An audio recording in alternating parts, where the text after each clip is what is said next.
Bonjour, on va travailler sur les suites numériques. Ensuite, on va travailler spécialement sur les suites arithmétiques. Une suite numérique est une suite de nombres. D'accord? Par exemple, la suite 1, 3, 5, 7, c'est une suite de nombres. Dans le premier terme, que j'appellerai U1, c'est 1. Le quatrième terme, c'est U7, et ainsi de suite. Un terme d'ordre n, je l'appellerai U indice n. Pour commencer, on va donner l'exemple de suite arithmétique. Une suite arithmétique, c'est des suites où on passe du premier terme au second en rajoutant R. Donc là, les 3 points, ça veut dire qu'il y a U4, U5, U6, et ainsi de suite.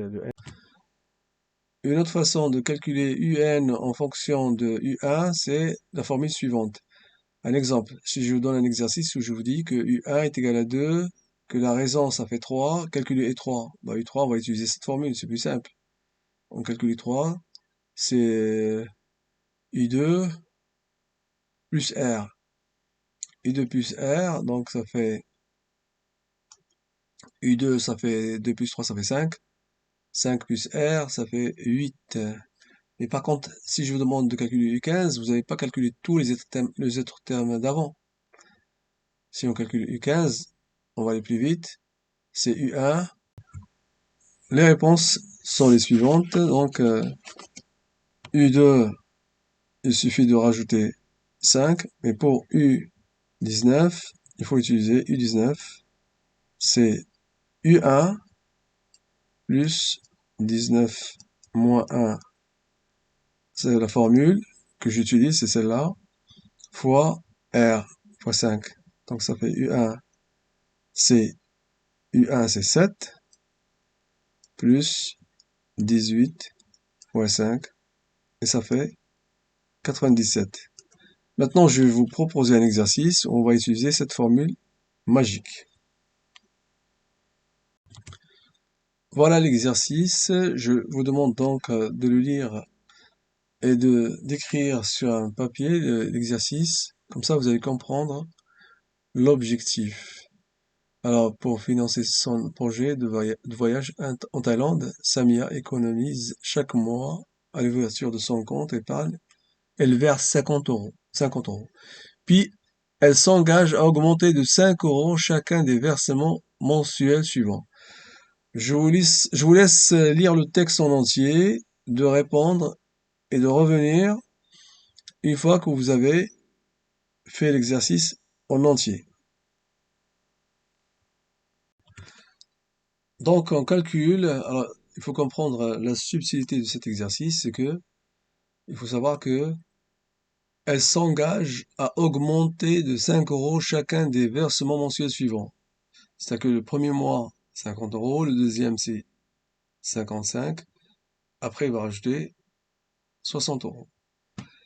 Alors, c'est ça la première question. Justifie que la suite de termes généraux est une suite arithmétique. Alors, comme je vous ai dit, on n'a pas 36 façons de faire. On fait U2 moins U1, et on regarde ce que ça fait. On trouve 5. U3 moins U2 est égal à 5. Donc, c'est bien une suite arithmétique. On a bien une suite arithmétique.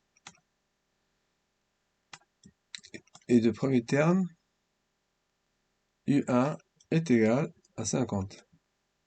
D'accord? Exprimer UN en fonction de n, ça c'est du cours.